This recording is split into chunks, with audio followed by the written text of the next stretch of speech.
Hello जी, स्वागत है आपका एक बारी फिर से स्लीपी क्लासेस में। हमारी बेहद इम्पोर्टेंट सीरीज चल रही है अकाउंटेंसी की गैप की इम्पोर्टेंट एमसीक्यूज के लिए। ठीक है, और ये किन बच्चों के लिए है? For the ones who are preparing for UPSC EPFO exam, जो कि हमारा जल्दी से आने वाला है इस मई 2021 को।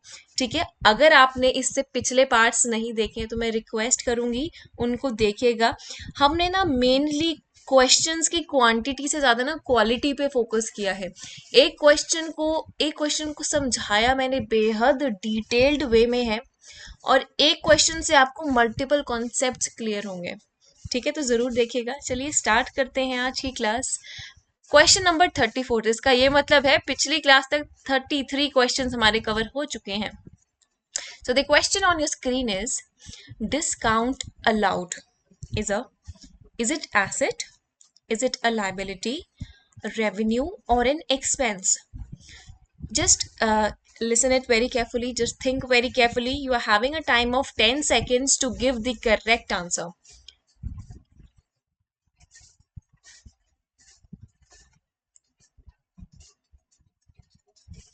क्या इसका आंसर बन गया सबका? चलिए देखते हैं इसका आंसर क्या है। Expense. Discount allowed is an expense. Example लेके सॉल्व करें इसको। ये देखिए, ये है आप। ठीक है, ये है आप क्या है यहाँ पे? बिजनेसमैन। और दूसरी तरफ है आपके एक कस्टमर। ठीक है, आपने ना इनको गुड्स बेचे कितने के? आपने इनको गुड्स वैल्यू के दिए 10,000 के। ठीक है, 10,000 के आपने इनको गुड्स दिए, और इस अकॉर्डिंग इन्होंने आपको कैश कितना दिया होगा? अगर आपने गुड्स इनको 10,000 के दिए तो इन्होंने आपको 10,000 ही कैश दिया होगा। लेकिन आपने क्या किया? ये है आपने क्या किया? ध्यान से सुनिएगा, की पॉइंट है। आपके ना ये है रेगुलर कस्टमर।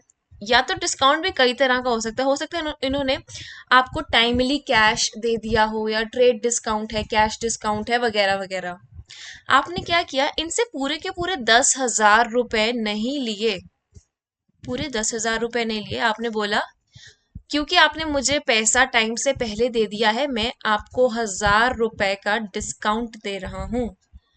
तो पहले तो आपको डिस्काउंट देने से पहले आपकी जेब में आने थे 10,000 रुपए, लेकिन आपने उनको 1,000 की छूट दे दी, डिस्काउंट दे दिया।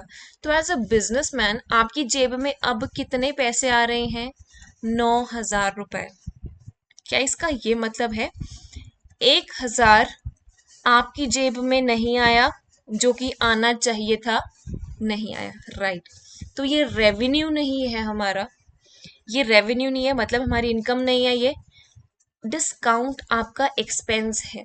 आपका ये एसेट भी नहीं है, आपकी ये लाइबिलिटी भी नहीं है। लाइबिलिटी मतलब जो सिर पे बोझ, कोई बोझ नहीं है, बल्कि तो आपने इनको डिस्काउंट दिया, इनको खुश किया है, तो बोझ कैसा? ठीक है, जब ना हम प्रॉफिट एंड लॉस अकाउंट बनाते हैं ना, एक तरह से मैंने आपको बता दिया ये एक्सपेंस है। इसका दूसरा प्रूफ क्या है कि ये एक्सपेंस है? प्रॉफिट एंड लॉस में एक्सपेंसेस, इधर होती है इनकम्स। जो मेरा एक्सपेंसेस है साइड, वो बताएं। ये है डेबिट, और इनकम्स क्या है? Credit side. Very good. एक और बात बताएं, प्रॉफिट एंड लॉस मेरे कौन से इनकम्स एंड एक्सपेंसेस रिकॉर्ड करता है? क्या डायरेक्ट या इनडायरेक्ट? कौन से? Answer is indirect. डायरेक्ट कौन करता है? डायरेक्ट करता है ट्रेडिंग अकाउंट। चलिए अब यहाँ बात करते हैं प्रॉफिट एंड लॉस की। ये एडिशनल आपको बता दिया मैंने। एक्सपेंसेस में ना एक आता है टू डिस्काउंट अलाउड, जो आपने अपने कस्टमर को दिया है। आनी चाहिए थी वो इनकम, लेकिन अब वो इनकम नहीं आई है। आपके लिए खर्चा हो गया। ये 1,000 रुपया वो आप अपनी जेब से पाएंगे, आपके लिए खर्चा हो गया। इस वजह से आपका डिस्काउंट अलाउड क्या है? एक्सपेंस। क्लियर हुआ पॉइंट? आगे चलें। चलिए, question number 35 on your screen. अब इसके एकदम ऑपोजिट है, हिंट दिया मैंने आपको। Discount received is a is it asset, is it liability, is it revenue, और इज इट एक्सपेंस? ध्यान से सोचिएगा, अभी जल्दबाजी नहीं करनी, आपके पास है समय 10 सेकंड का।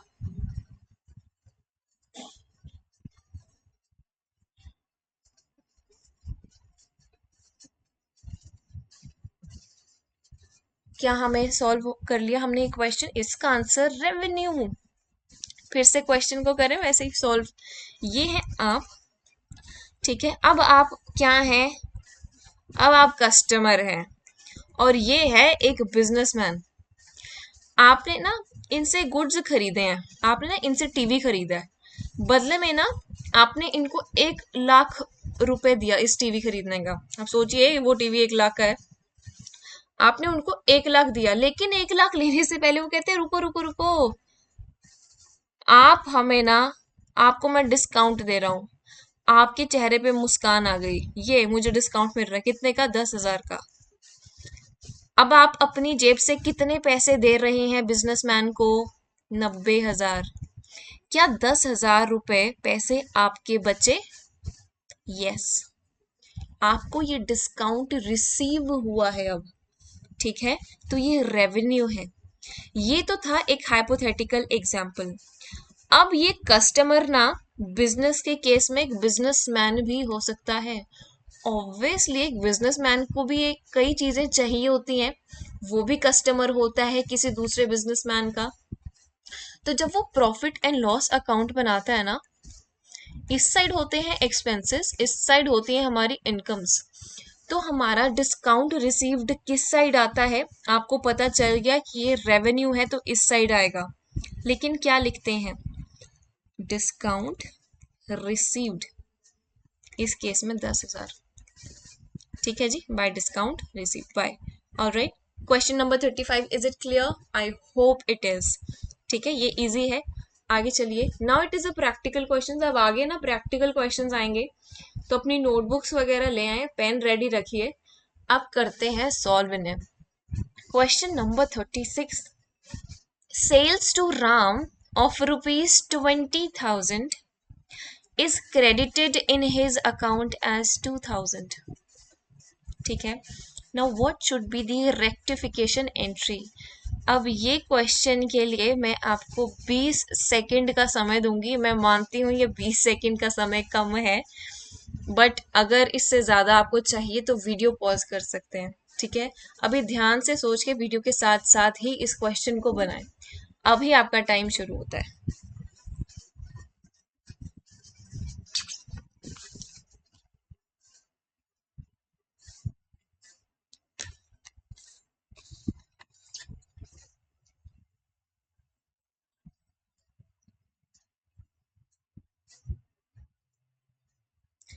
क्या हमें इस क्वेश्चन का आंसर मिल गया? अगर कोई कर रहे हैं अभी भी, I request you to please pause the video and I am displaying the answer. This questions answer is D. You have to debit Ram by 22,000. Now why? I'll give you the explanation. ध्यान से सुनेगा, ये rectification का है। आपने ना की sales to Ram 20,000 की, इसकी एंट्री मुझे बताएं क्या आनी चाहिए थी? Sales to Ram. अच्छा, राम है पर्सनल अकाउंट। पर्सनल अकाउंट का रूल क्या होता है? Rule of personal account, debit the receiver, ठीक है जी, और credit the giver. Alright, very good. तो यहाँ रिसीव कौन कर रहा है? आपने राम को सामान बेचा, तो सामान किसके पास गया? राम के पास। तो राम रिसीव कर रहा है ना सामान को, तो डेबिट कर देंगे राम अकाउंट, ठीक है।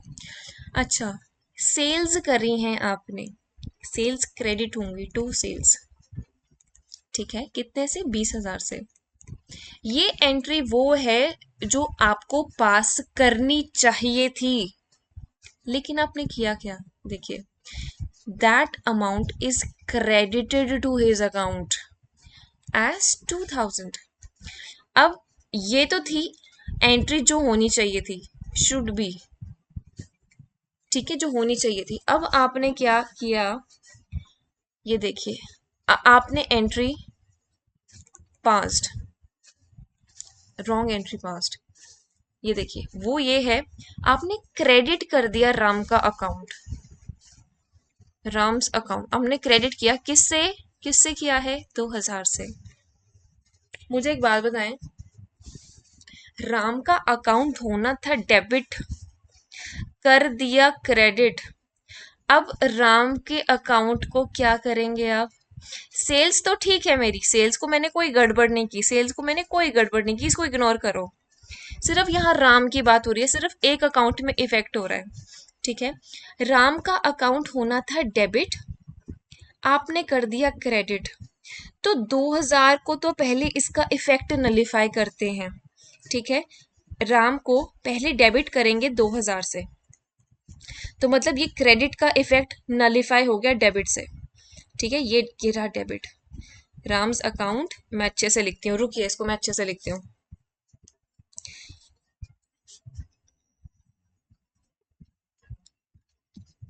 यहाँ पे देखिए, राम्स अकाउंट डेबिट कितने से, आप ये क्रेडिट है, इस एंट्री को आपको अगर क्रेडिट की एंट्री को नलिफाई करना है तो सेम अमाउंट से डेबिट कर दो, क्या दिक्कत है? ठीक है, इतने से आपने किया। अब आप पहुंच गए जीरो बैलेंस पे राम के, है ना? डेबिट क्रेडिट नलिफाई हो गया, बैलेंस बचा भी जीरो। करना क्या चाहिए था? Should have been what? 20,000 से डेबिट होना चाहिए था, तो 20,000 से और डेबिट कर दो, है ना? क्या ही दिक्कत है? +20,000। अच्छा, जर्नल में ऐसा नहीं लिखते +20,000, ये सिर्फ आपकी रेफरेंस के लिए है। तो आप यहाँ लिखेंगे राम्स अकाउंट डेबिट कितने से? 22,000 से। 22 में क्या है? एक तो 2,000 जो कि हमने पहले क्रेडिट किया था टू नलिफाई क्रेडिट्स इफेक्ट, और बाकी का 20,000 क्यों लिखा है इसमें? Should have been, should have been, जो होना चाहिए था, जो आपने किया नहीं। तो 20 + 2 22,000 से आपको डेबिट करना है राम। क्या ये क्वेश्चन अब इजी लगा आपको? बहुत इजी है क्वेश्चन। क्वेश्चन को ना देख के घबराना नहीं है कभी, ध्यान से सुनिएगा, क्वेश्चन को देख के कभी घबराना नहीं है। आपको कॉन्सेप्ट्स आते हैं, आपके माइंड में है, बस क्वेश्चन को अच्छे से पढ़िए और एकदम कामली उसको सॉल्व करना। ठीक है, अगला क्वेश्चन देखिए। अच्छा, ये रही इसकी एक्सप्लेनेशन। जिनको फिर भी कोई दिक्कत है, ये एक्सप्लेनेशन देखिए। सेल्स टू राम 20,000 की, credited in his account as 2,000। तो एक्चुअल ट्रीटमेंट आपको, राम को क्रेडिट, एक्चुअल आपने ट्रीटमेंट किया क्या है कि गलती है? क्या की है गलती? आपने 2,000 से उसको क्रेडिट कर दिया, लेकिन करेक्ट क्या होना चाहिए था? उसको 20,000 से डेबिट होना चाहिए था। अब पहले इस क्रेडिट को डेबिट बनाने के लिए 2,000 से डेबिट करेंगे सो दैट ये इफेक्ट नलिफाई हो, फिर 20,000 से और डेबिट कर देंगे। So the statement is debit Ram account by 22,000। Is it clear? Moving ahead with next question, question number 37। Goods purchased of 2,000 has been posted to debit of RAM. What should be the rectification entry? ठीक है, इसके लिए भी आराम से सोचिए, आपके पास है समय 20 सेकंड का। ठीक है,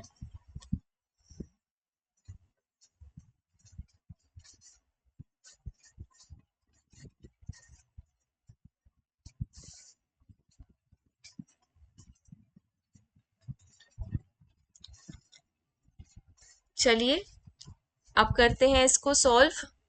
इसका आंसर क्या है? B, suspense account to Ram account. किससे? 4,000 से। आइए देखते हैं इस क्वेश्चन में बोला क्या है। आपने ना गुड्स परचेज की 2,000 से, ठीक है, इसकी एंट्री आनी थी परचेजेस, परचेजेस को आपने डेबिट करना था 2,000 से, लेकिन आपने डेबिट किसको कर दिया? किसको आपने डेबिट कर दिया? राम को। कितने से किया? 2,000 से। लेकिन राम को तो डेबिट आपने नहीं करना था। देखिए देखिए, यहाँ से समझाती हूँ। एक्चुअल एंट्री आपने क्या किया? आपने डेबिट कर दिया राम को 2,000 से, बट आपने ना, मैं यहाँ पे एडिशन चाहती हूँ एक, goods purchase of 2,000 has been posted. आपने ना गुड्स परचेज फ्रॉम राम, ये ऐड करना, from Ram of ₹2,000, of ₹2,000 has been posted to debit of Ram. अब इसकी एंट्री क्या आनी चाहिए थी?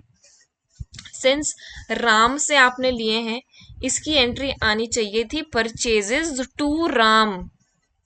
कितने से? 2,000 से। ठीक है, लेकिन आपने राम को ना क्रेडिट होना था 2,000 से, आपने क्या कर दिया? डेबिट कर दिया। अब पहले इस डेबिट का इफेक्ट नलीफाई करो, राम को क्रेडिट करो कितने से, 2000 से। अब इफेक्ट नलीफाई हो गया, राम का बैलेंस जीरो हो गया। अब राम को कहाँ तक लेके जाना है क्रेडिट के, 2000 से। तो क्रेडिट में और 2000 कर दीजिए, क्या दिक्कत है। तो राम का अकाउंट तो आपको पता है क्या होगा, Ram's account will be credited bye 4000। 2 + 2, तो डेबिट क्या होगा, सस्पेंस अकाउंट, कितने से, 4000 से। एंट्री आपकी ये होगी, suspense account will be debited to Ram account. ये क्रेडिट होगा कितने से, 4000 से। 4000 का लॉजिक समझ में आया, 2 + 2, ठीक है।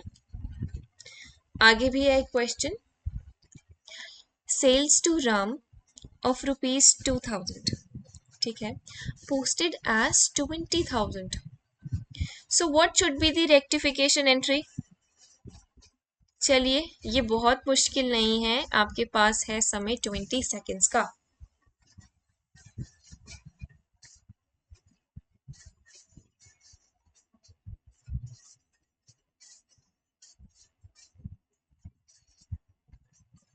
मैं उम्मीद कर रही हूँ हर कोई ट्राई कर रहा है इस क्वेश्चन को, एक बार अपने हाथ से करिएगा, ठीक है। फिर इसका आंसर समझते हैं कि इसका आंसर क्या है। तो चलिए देखते हैं, क्वेश्चन नंबर 38 का आंसर है हमारा सी। सेल्स की आपने राम को कितनी, 2000 की, लेकिन कितना लिख दिया, 20,000 एक्स्ट्रा लिख दिया, ठीक है। इसकी एंट्री आनी थी, अच्छा, सेल्स टू राम, क्या जर्नल एंट्री होती है इसकी, who is the receiver, debit the receiver, debit to sales, कितने से, 2000 से। ये वो एंट्री है जो आनी चाहिए थी, should have been, should have been. अच्छा, आपने अब क्या किया, आपने ना इसको ये देखिए, आपने 2000 की जगह राम्स अकाउंट टू सेल्स, आपने इस 2000 की जगह तो 20,000 लिख दिया। अरे भाई साहब, एक्स्ट्रा लिख दिया। अब इस एक्स्ट्रा को कम करने के लिए क्या रिवर्स एंट्री डालूं मैं, क्या रिवर्स एंट्री डालूं, आपकी एंट्री क्या आएगी, देखिए। अब सेल्स होनी चाहिए थी 2, कर दी 20। अब 20 को ऐसा मैं क्या करूं, 20 में ऐसा मैं क्या करूं कि 2 हो जाए, क्रेडिट में ऐसा मैं क्या करूं सो दैट क्रेडिट जो 20,000 का है वो 2000 रह जाए। ऑफ कोर्स उसको डेबिट करूंगी, क्रेडिट को डेबिट करूंगी तभी तो बैलेंस कम होगा, सेल्स अकाउंट। अच्छा, कितने से, 2000 में क्या माइनस करूं कि 2000 रह जाए, 20,000 में से क्या माइनस करूं कि 2000 रह जाए, आप कहेंगे ma'am 18,000। Very good, Ram account debit हो गया ज्यादा, 20,000 से, होना चाहिए था सिर्फ 2000 से।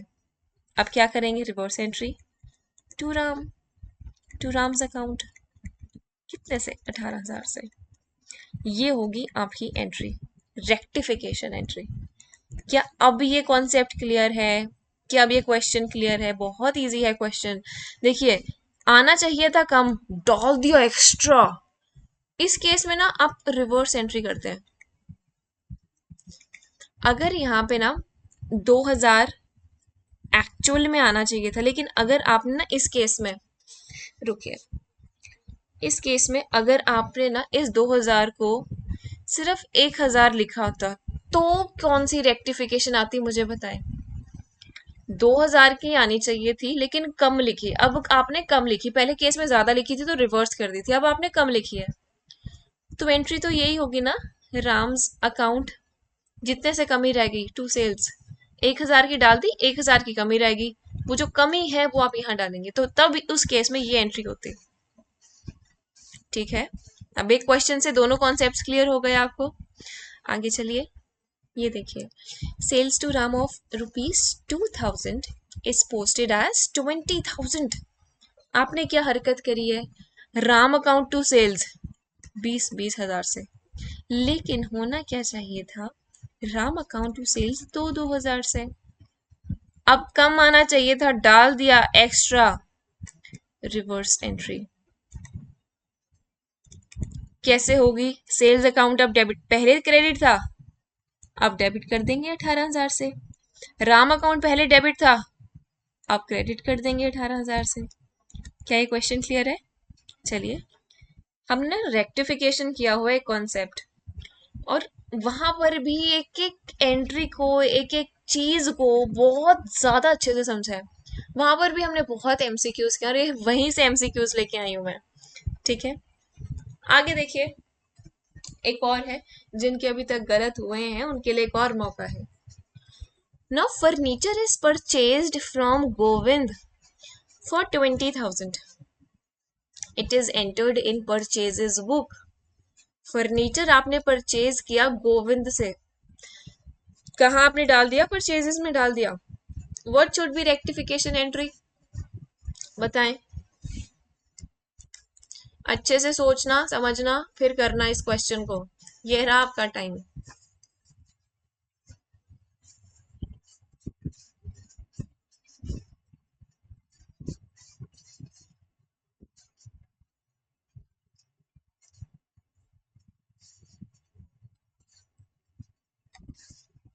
क्या हमें क्वेश्चन समझ में आ रहा है? जर्नल एंट्री लगाइएगा, सिर्फ जर्नल एंट्री का कॉन्सेप्ट आएगा।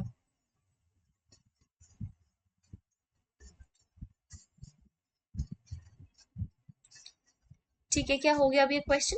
चलिए करें इसको। Alright, the answer of this question is C. आप समझते हैं कैसे? फर्नीचर परचेज किया गोविंद से 20,000 का, इसकी एंट्री क्या होगी? What is coming in debit, what comes in debit, what comes in furniture. Furniture is an asset ना, और debit what comes in real account का रूल है। फर्नीचर अकाउंट आपका डेबिट है, कितने से? 20,000 से। और किस से ले रही है? गोविंद से। ये एंट्री वो है जो आनी चाहिए थी, लेकिन आपने क्या किया? मैं उसको पर्पल से लिखूंगी, जो गलती आपने करी है। आपने क्या किया? इसको ना फर्नीचर की जगह परचेजेस लिख दिया। ध्यान से देखिए, परचेजेस टू गोविंद, कितना? 20,000 से 20,000। अब मुझे एक बात देख के बताइए, अच्छे से देख के बताइए, क्या मैंने गोविंद को क्रेडिट करना था, और क्या क्रेडिट ही किया है? हाँ, गोविंद की तो कोई एंट्री नहीं है, तो गोविंद अकाउंट को आप इग्नोर करें। मैंने ना फर्नीचर अकाउंट को डेबिट करना था, क्या मैंने फर्नीचर अकाउंट को डेबिट किया है गलती में? ना। तो करेक्ट एंट्री क्या होनी चाहिए? फर्नीचर अकाउंट को तो सबसे पहले डेबिट कर दो, कितने से? उसी अमाउंट से, 20,000 से। अच्छा, गलती क्या करी? परचेज अकाउंट को डेबिट कर दिया। परचेज अकाउंट को डेबिट कर दिया, लेकिन ये तो आना ही नहीं था कहीं। अब आप मुझे बताएं, डेबिट कर दी कोई चीज, लेकिन उसको कहीं नहीं आना था, उसका इफेक्ट 0 होना था, लेकिन वो चीज डेबिट है, तो क्या करेंगे? क्रेडिट कर देंगे। Very good. टू परचेजेस 20,000 से, तो इसका आंसर है आपका सी। क्या क्वेश्चन इजी लग रहे हैं आपको? बस कॉन्सेप्ट को समझिए। नेक्स्ट क्वेश्चन, ये रही इसकी एक्सप्लेनेशन। ठीक है, एक्चुअल एंट्री आपने क्या पास करी? Purchases to Govind. करेक्ट होनी चाहिए थी फर्नीचर टू गोविंद, इस वजह से ये रही रेक्टिफिकेशन एंट्री। ये चीज हम समझ चुके हैं। ठीक है, आगे देखिए, question number 40। That's a question about the journal entry, not the rectification. Machinery is sold for cash on 12th for 20,000. What should be the journal entry? इस क्वेश्चन के लिए सिर्फ 10 सेकेंड का टाइम। हाँ, ये मुश्किल नहीं है।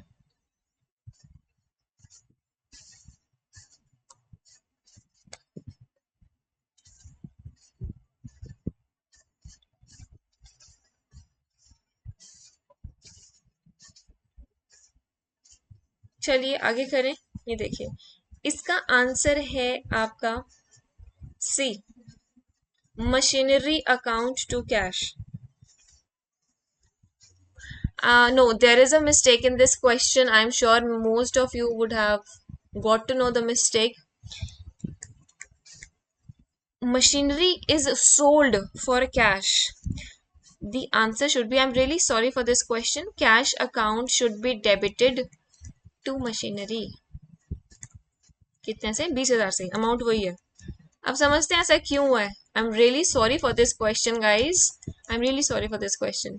चलिए अब समझते हैं ऐसा क्यों है।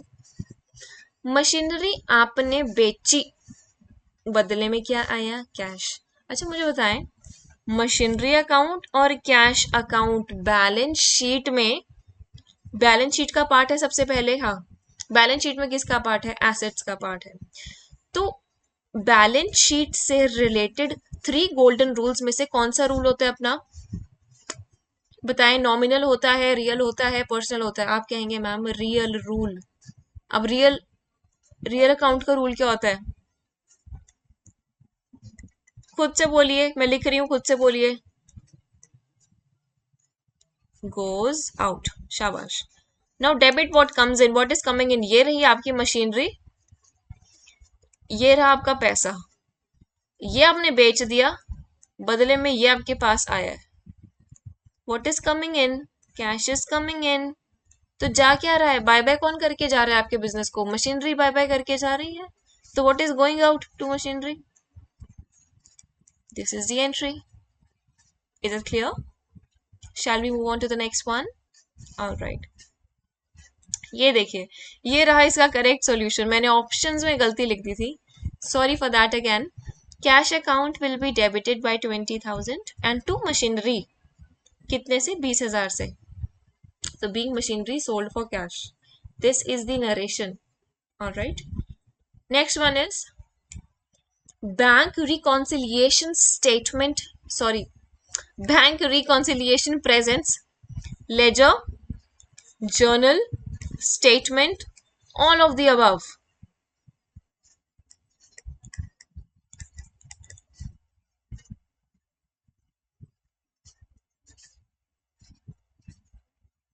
Have you got the answer? So the answer of this question is very easy. It is statement. Bank reconciliation को बोलते समय ही मेरे मुंह से स्टेटमेंट निकल गया था। तो जब भी ये कॉन्सेप्ट है ना, इसको BRS बोलते हैं। B stands for bank, R stands for reconciliation and S stands for statement। ठीक है, तो क्या होती है BRS? एक आपकी स्टेटमेंट होती है, वो लेजर नहीं है बिल्कुल, वो कोई एंट्री नहीं है, इस वजह से वो ऑल ऑफ द अबव भी नहीं है, वो एक सिर्फ स्टेटमेंट है। Question number 42, the debts due by a business to its proprietor and others are called what? Capital, drawings, liabilities or assets?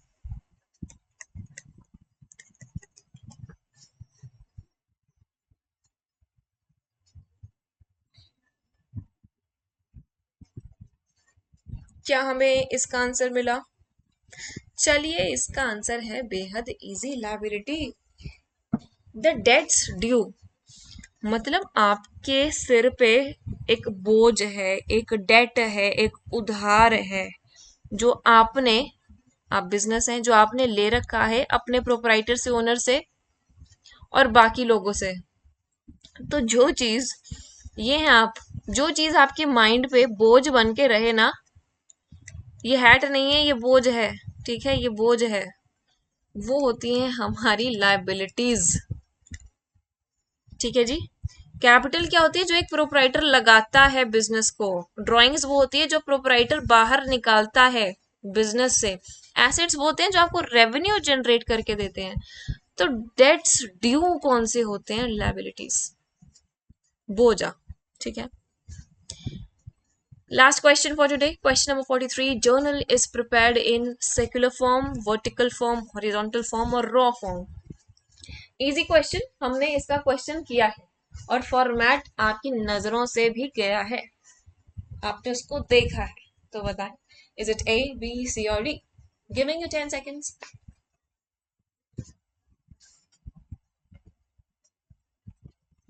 क्या हो गया यहाँ क्वेश्चन? चलिए, इसका आंसर है A हमारा। अब A इसका आंसर क्यों है? क्या मैं फॉर्मेट दिखाऊं? पहले बनाती हूँ फॉर्मेट, फिर दिखाती हूँ। आपके ना जर्नल में कॉलम्स बनते हैं। सबसे पहले कॉलम जल्दी बताएं, मैं नहीं बताऊंगी, आप बताएं मुझे किसका है, जोर से बोलो। डेट का। ठीक है। दूसरा कॉलम किसका है? पर्टिकुलर्स, जो हम एंट्री नहीं डाल रहे थे राम टू कैश, वो यहां सब आएगा पर्टिकुलर्स में। तीसरा होता है लेजर फोलियो। चौथा होता है डेबिट।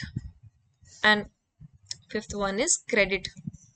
तो किस दिन वो एंट्री आई, क्या एंट्री आई, उस पर्टिकुलर एंट्री का नंबर क्या है, 1 2 3 4, डेबिट में कौन सी अमाउंट है, क्रेडिट में कौन सी अमाउंट आएगी, ये होता है फॉर्मेट जर्नल का। ये देखिए, ये this is the format of how a journal is prepare. I hope the questions were really really useful to you. Practical questions भी हुए हैं आज, और उम्मीद करती हूँ अच्छे लगे होंगे आपको। और ऐसे ही सपोर्ट करते रहिए, कोई डाउट्स है वो पूछते रहिए, और देखते रहिए, पढ़ते रहिए, सीखते रहिए। Thank you so much. I wish you all crack your exams. ठीक है जी, चलिए, बाय बाय, टेक केयर।